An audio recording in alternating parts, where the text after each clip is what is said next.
The night of betrayal. On our third wedding anniversary, I cut an international conference call short to rush home. When I pushed open the bedroom door, my wife was kissing my arch-rival in the bathroom. A workaholic like him is just asking to be cheated on. Her sneer cut through the sound of the running water. I silently backed into the living room and turned on my phone's voice recorder. 3 months later, Vance Technologies' stock price imploded, and Marcus Vance was jailed for corporate fraud. My wife knelt in a torrential downpour, crying and begging for my forgiveness. I held an umbrella over her and leaned in. Do you know why the files you stole were worthless? Because from the night you climbed into his bed, every report you saw was a lie. My new assistant handed me the acquisition agreement. Mr. Shaw, she said, Vance is officially bankrupt. Her eyes were shining, so much like the woman I once loved. The light from the crystal chandelier was expensive and cold, refracting off the meticulously polished wine glasses in a cascade of illusory bright spots. At the center of the long dining table sat a bouquet of lush, crimson roses I'd order myself. Their rich fragrance now filled the air, tinged with a cloying sweetness that was somehow suffocating. On the wall, the antique European clock's second hand ticked on tirelessly, a faint sound almost drowned out by the beating of my own heart. Tick-tock-tick. Every second seemed to patiently measure the ache of anticipation. Today was my third wedding anniversary with Vivian. The moment the last long, grueling international video conference ended, I didn't even wait for my assistant's perfunctory. Mr. Shaw, are there any further instructions? I just killed the connection.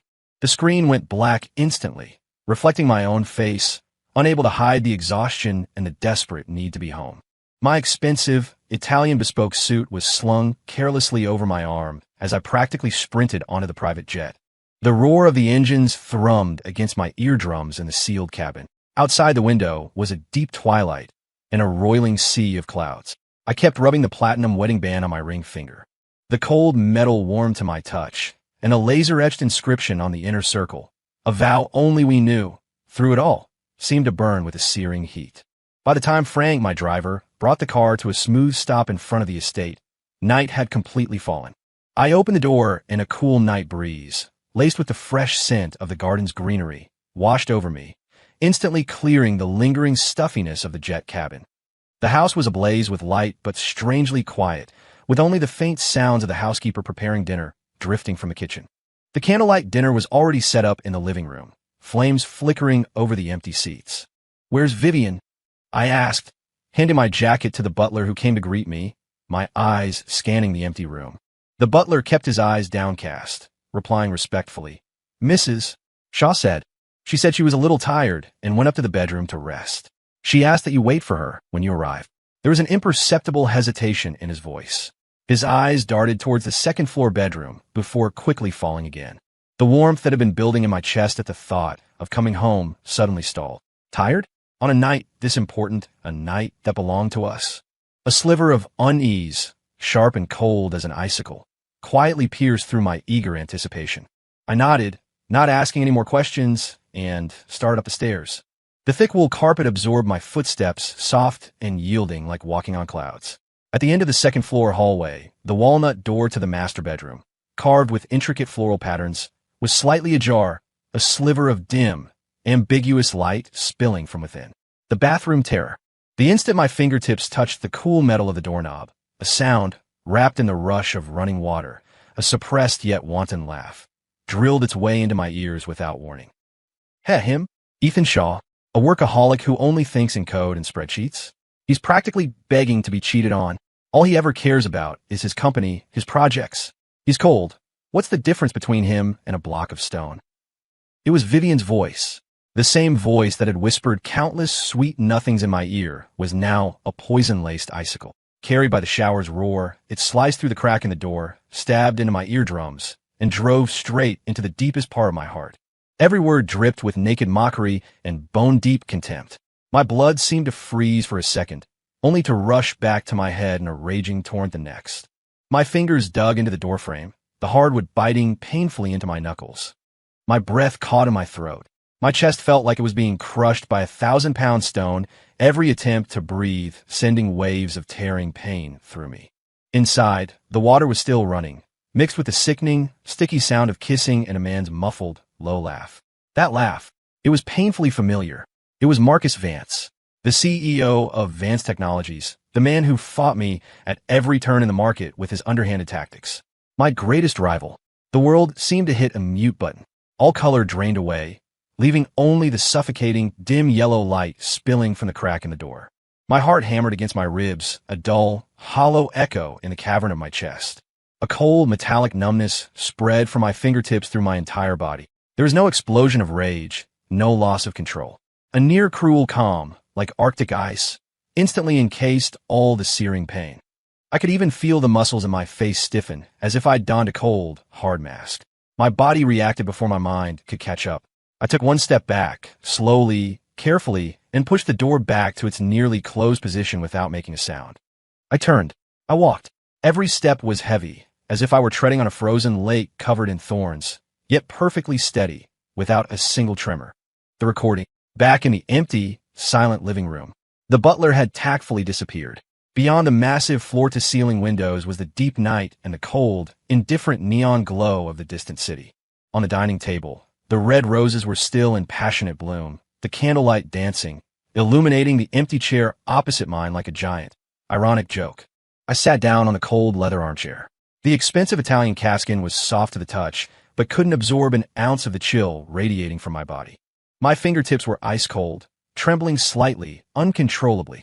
I took a slow, deep breath, trying to force down the blunt pain that threatened to tear my chest apart. The scent of roses in the air was now overpowering, acrid. Then I took out my phone. The screen lit up in the dim light. Unlock. Find the voice recorder app icon. My finger hovered for a fraction of a second. Then, without hesitation, I pressed it.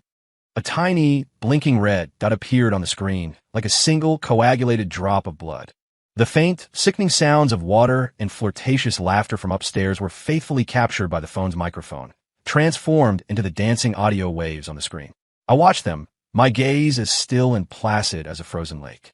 Time passed, minute by minute, each second stretching into an eternity. The recording timer ticked upward on the screen, coldly documenting every frame of this betrayal. I don't know how long it was. Maybe just a few minutes, maybe a lifetime. The sound of running water from upstairs finally stopped. Then came the rustling of footsteps and Marcus Vance's voice, deliberately lowered but still clear, laced with smug satisfaction. Don't worry, baby. This time, with the data for Project Starshield, he's finished. When his precious company goes under tomorrow, we'll see how he can keep up that act in front of you. From now on, you're with me. Project Starshield, the core security project I had poured countless hours into, set to launch at dawn tomorrow. So that was it. A complete, meticulously planned betrayal. The blood in my veins felt like it had turned to ice. Every beat of my heart was the scraping of sharp icicles. The wedding band was still tied on my finger. The vow, through it all, was now a red-hot brand, searing my very soul. Footsteps approached the bedroom door. Someone was about to come out. I stabbed the stop button on the recorder. The red dot vanished. Almost simultaneously, I stood up, my movements swift and fluid, and walked toward the front door of the house. As my fingers closed around the cold brass handle, the bedroom door upstairs clicked open. I didn't look back. The break in the storm. I pulled the main door open. The damp, cold night air rushed in, carrying the scent of rain. The frigid air stabbed into my lungs, bringing with it a self-punishing clarity. Ethan? You. When did you get back? Vivian's voice came from behind me, laced with a sudden panic and a poorly faked surprise and weakness. Her footsteps stopped at the top of the stairs. She didn't follow me down immediately. I paused, standing in the threshold between the light of the entryway and the darkness outside. My back was to her. My voice was as calm as still water, betraying no emotion, only a bone-deep weariness and cold. Just got back. I just remembered there's an emergency meeting at the office. Every word felt like it had been pulled from a freezer. Oh, this late? Her voice was full of probing suspicion and guilt. Yes, it's important. I gave her no chance to question me further, no chance to even see the look on my face. I pulled the door open and stepped out without hesitation into the deep night and the damp, cold air. Icy raindrops, carried by the wind, instantly soaked the hair on my forehead and the shoulders of my expensive suit. The warm lights of the house, the meticulously set dinner table, and the place I had once called home were all sealed away as the heavy door clicked shut behind me. The engine started, headlights cutting through the rain-soaked darkness. In the rearview mirror, the brightly lit mansion grew smaller and smaller, finally vanishing around a corner in the rainy night, like a colorful soap bubble that had been ruthlessly popped. My phone lay silently on the passenger seat, its screen dark, but sealed within it was the evidence that could destroy everything. The steering wheel was cold and hard in my death grip, my knuckles white from the pressure.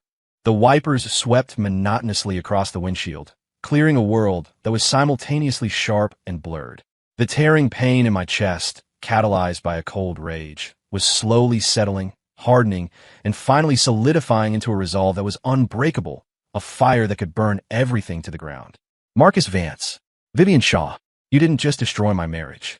The prelude to reckoning. You ignited the last embers of my mercy. And now, it's time for a reckoning. Mr. Shaw, here's the latest summary of capital flows. Vance Technologies is on the verge of collapse. Claire Jensen's voice, calm and well-trained, echoed in the large, quiet office. She placed a thin, neatly printed report on my mahogany desk, her fingertips brushing the edge of the paper with crisp efficiency. I grunted in acknowledgement, my gaze shifting from the 3 massive monitors arrayed before me. The screens were a blur of flickering real-time stock charts, complex fund flow diagrams, and carefully doctored core data reports for Project Starshield, designed to lure the enemy in deep. One window was silently playing security footage, Vance Technologies headquarters, lights blazing, with the faint silhouettes of people rushing about inside, a portrait of panic before the fall. I picked up the report, my eyes quickly scanning the precise figures. The last 3 months had been like operating a sophisticated and ruthless machine at high speed.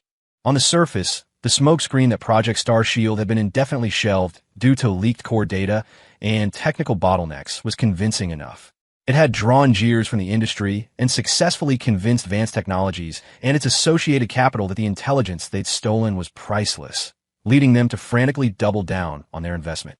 Underneath it all, through dozens of offshore accounts and complex derivative operations, a massive river of capital had, like a cold viper, silently coiled itself around Marcus Vance's ship, a vessel that looked glamorous on the surface but was, in reality, riddled with holes. Any new moves from Vance? My voice was devoid of emotion as my eyes returned to the screen showing the green line of Vance Technologies' stock price in a catastrophic freefall. He called an emergency closed-door meeting this afternoon. Claire said, her tone steady, her eyes sharp. He tried to win over a few wavering board members and mortgaged the last of his personal real estate and stock to try and pry another bridge loan for Goldman Sachs. The interest rates are said to be astronomical. Also, she paused, lowering her voice a fraction. Ms. Shaw, she went to Vance Technologies this afternoon. She was there for about an hour. Vivian? My fingertip tapped lightly on the cold mouse. For the past 3 months, she had been like a frightened rabbit, hopping futilely across the ruins of our shattered trust. At first, it was cautious, probing phone calls, a tearful, "Ethan, have you been busy lately?" Then came the carefully orchestrated chance encounters at restaurants I frequented, her eyes filled with feigned vulnerability and unspoken grievances. I dealt with it all with cold professionalism, offering a polite nod as if to a trivial business acquaintance. All my emotions had been frozen solid on that rainy night, leaving only a programmed detachment. Her performances shattered against my wall of indifference, time and again, until the panic in her eyes could no longer be concealed. Understood. My voice was flat, as if I'd just heard an irrelevant name. Keep watching them. Get word to our man at Goldman. Whatever money Vance wants, give it to him. Let him jump a little higher. Right away, Claire nodded, without a single wasted word. I had promoted her myself. She was smart, efficient, loyal, a sharp blade kept in its sheath. In her clear eyes, there was only the absolute execution of orders and a quiet understanding of the storm that was about to break. The fall. The office door closed softly, shutting out the faint sound of keyboards from the open-plan workspace outside. The vast room was silent except for the low hum of the server racks. I leaned back in my large executive chair, my gaze falling to my ring finger. The platinum wedding band reflected the overhead lights with a hard, cold glint. 3 months. It was still stubbornly there like a scar that wouldn't heal, or more accurately, a silent warning. My fingers slowly traced the cold inscription on the inside. Through it all, a once searing vow that had been etched into my soul was now nothing but a bitter irony. Every touch was a reminder. The price of mercy is to have your bones trampled by the one you trusted. Once the machine of vengeance has started, it does not stop. Marcus Vance and Vivian Shaw, are you ready? Outside, the city lights were coming on, neon signs flickering, outlining a skyline that was cold and magnificent. But beneath this splendor, an undercurrent was raging. A meticulously planned destruction was entering its final countdown. Mr. Shaw, Mr. Shaw, it's bad. It's a disaster. Mark Lewis, the VP of Securities Advanced Technologies, practically slammed my office door open. His face was ashen, his forehead beaded with sweat. His tie was crooked, and he looked like he'd been dragged out of a river, his spine completely gone. His voice trembled uncontrollably. He was clutching a tablet, its screen glaringly bright. The office was unnaturally quiet, save for the constant, low hum of the server racks, like the breathing of a sleeping beast. I had been standing at the massive, floor-to-ceiling window, looking down at the sprawling, indifferent city below.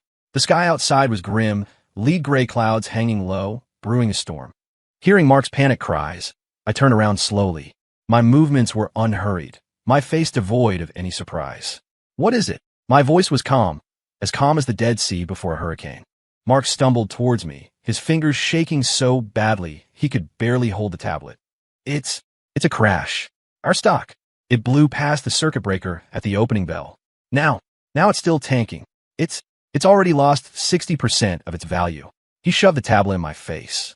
On the screen, the line representing Vance Technologies stock was plummeting at a nauseating, near-vertical angle. The garish green numbers flickered wildly, setting a new record of shame every second. Panic was spreading like a plague in the comment sections, a torrent of curses and wails scrolling by. Past the circuit breaker, I raised an eyebrow, my tone laced with just the right amount of shock, as if I'd just heard the news. How could that happen? At yesterday's close, it was still.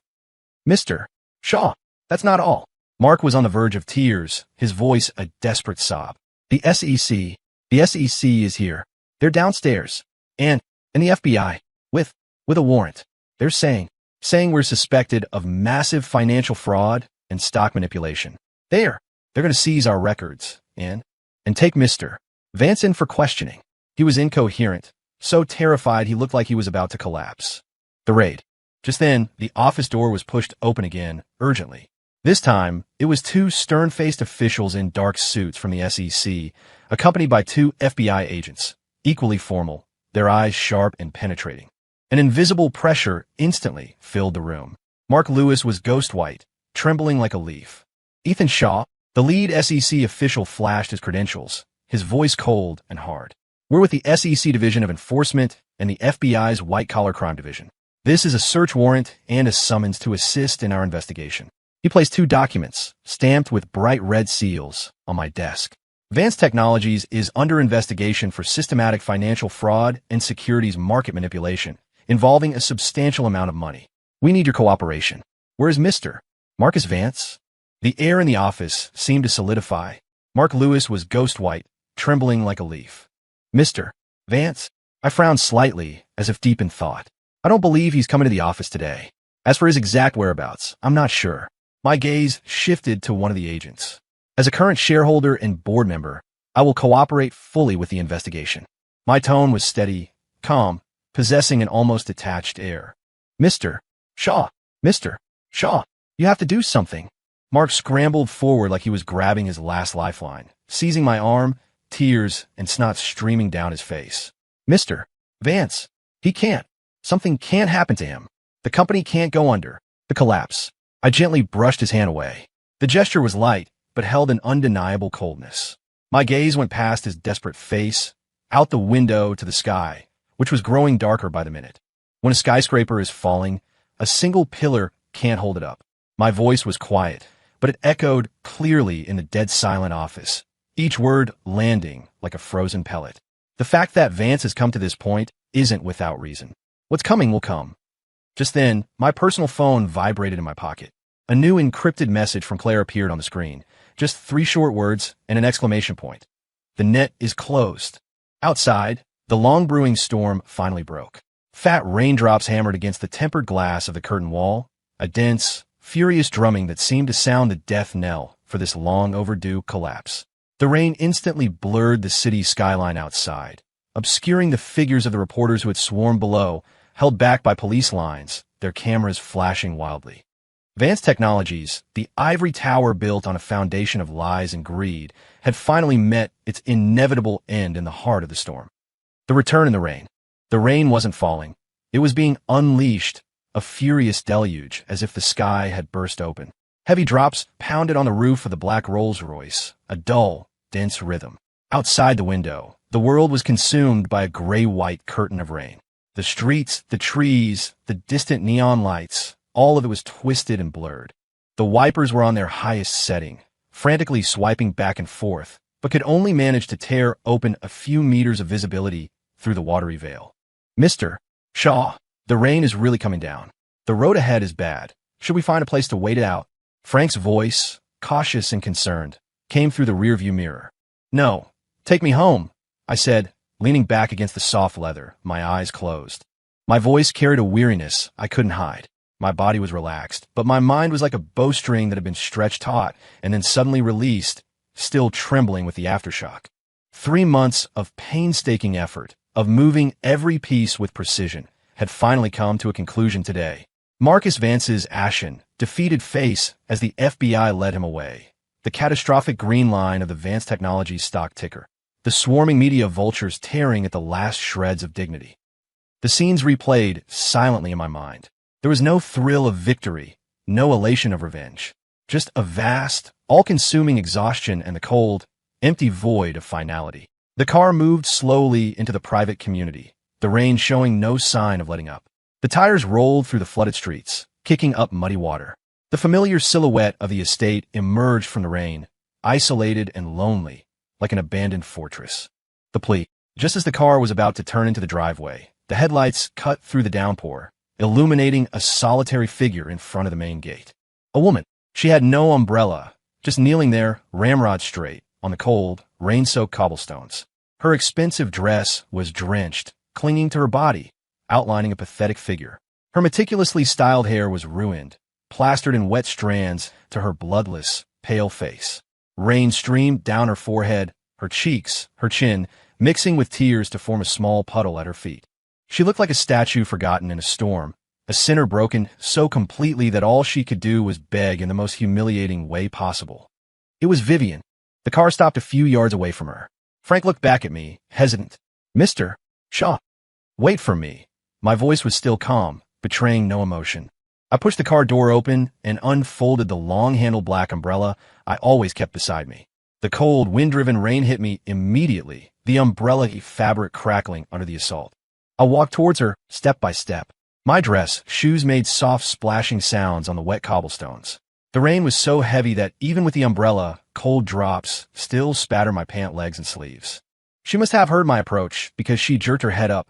Her eyes, once so brilliant and full of affection, were now swollen and red, filled with nothing but boundless fear, desperation, and the kind of pleading you see from a drowning person spotting a piece of driftwood. The rain washing over her face made her look wretched and pitiable. Ethan. Her voice was hoarse and broken, torn apart by the roar of the rain. Ethan, help me. Please, help me. I know I was wrong. I really know I was wrong. It was all Marcus, that bastard. He forced me. He lied to me. He threatened me. Ethan, for the sake of our 3 years. Help me. I can't go to jail. I'll die. I swear I'll die in there. The truth. She cried out incoherently, her body trembling violently from cold and fear. She tried to crawl towards me on her knees, the cold water and rough stones scraping her skin, but she didn't seem to notice. She just stared at me with those bloodshot eyes, as if I were her only salvation. I stood before her, holding the umbrella, a few feet away. Rainwater streamed down the ribs of the umbrella, splashing at my feet. I looked down at her, at this woman who was once my wife, who had once vowed to stand by me through it all, now groveling like a stray dog in the mud, wailing for mercy. The drenched dress she was wearing was a birthday gift I had given her last year. I felt nothing. No anger, no pity, not even disgust. Just a desolate, frozen tundra.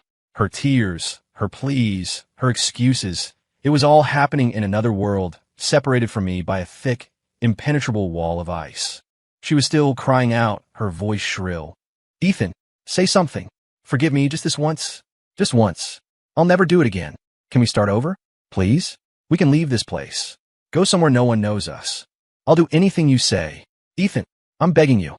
The unspoken end. Her voice was drowned out by a fiercer gust of wind and rain. I leaned down slightly. The shadow of the umbrella fell over her, shielding her face from some of the downpour. My gaze fell calmly on her eyes, now filled with despair. My voice was quiet, but it cut through the violent roar of the storm like a cold scalpel, precisely dissecting her last sliver of hope.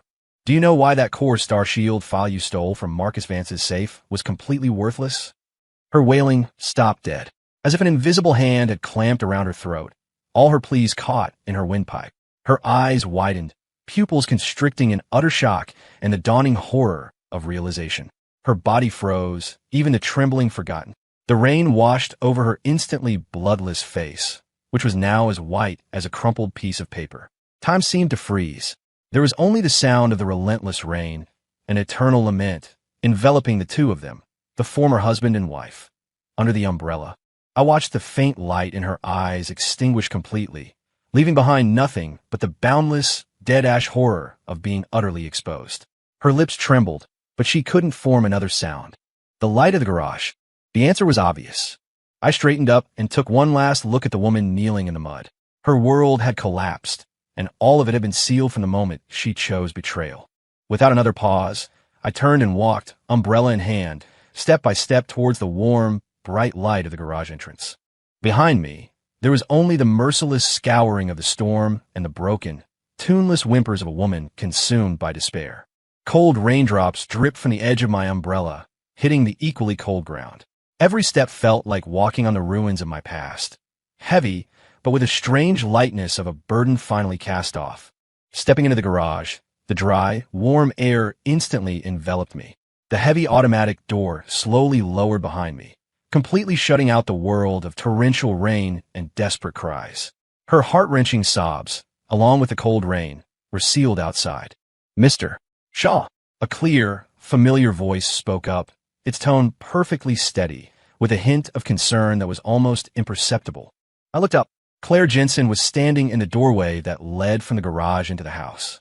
She had changed out of her crisp business suit from earlier and was now wearing a soft, simple, cream-colored cashmere sweater. In her hands, she held a file and a clear, waterproof document protector. The warm yellow light of the garage overhead fell on her, outlining her silhouette.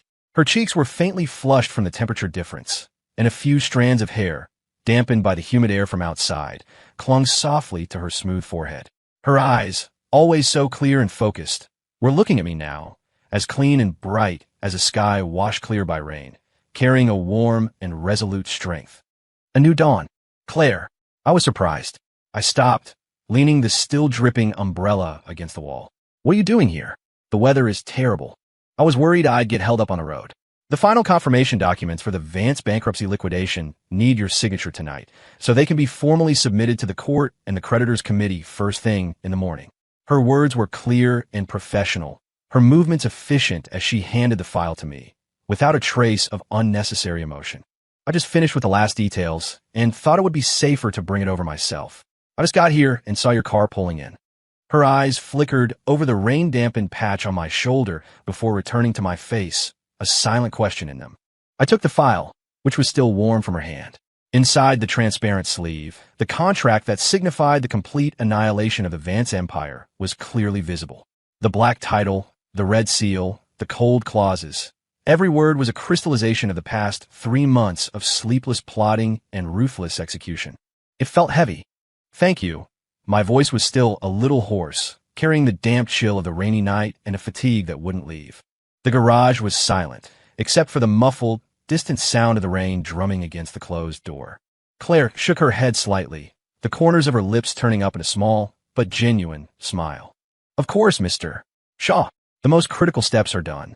I'll handle all the procedural matters from here on out to make sure everything goes off without a hitch." Her tone was filled with the certainty of someone who has just completed a monumental task and a hint of relieved satisfaction. She didn't ask what had happened outside. She showed no curiosity or undue sympathy for the figure kneeling in the storm. Her professionalism and sense of propriety were, at that moment, like a warm, solid barrier, completely sealing off the wind and bitter rain on the other side of the door. My gaze rested on her face. In the soft light of the garage, she looked up at me slightly. Her eyes were clear and bright, her pupils reflecting my own weary figure and the fine, warm points of light from the overhead fixtures. That light was clean, pure, carrying an honesty and vibrant life force that had not been worn down by the world. It was like what? The coming dawn. It was so much like a long-forgotten afternoon, buried in the dust of time. Back then, I was fresh out of college, starting from scratch, fighting through the night in front of a simple computer screen in a tiny rented apartment. Vivian used to look at me with those same shining eyes, filled with unconditional trust and adoration, as if I held the power to create entire worlds. A corner of my heart that had long been frozen over seemed to be touched, ever so slightly, by this familiar light. A faint, long-lost warmth quietly seeped into the barren wasteland that had been encased in the ice of betrayal and calculation. It was faint, but it was real. Yes, I broke my gaze, looking down at the file in my hands. My fingertips paused on the cold plastic sleeve. Vance is finally bankrupt. The statement was both a declaration of fact and a final postscript to the bloodbath of the last 3 months. Yes, Mr. Shaw. Claire's voice was soft, but it carried the weight of finality. Vance is bankrupt. She paused, a new lightness and forward-looking tone in her voice. Tomorrow, when the sun rises, everything will be a new beginning. I looked up at her again. She was still standing there, her back straight, her eyes bright and firm, like a young tree that stands taller and greener after a storm. The warm light of the garage enveloped her, and it silently began to dispel the lingering chill that clung to me. Outside the door was the destructive storm and the wreckage of the past. Inside, the light was warm, and a document representing both an end and a new beginning was in my hands. And before me were those shining eyes, filled with the light of a brand new dawn.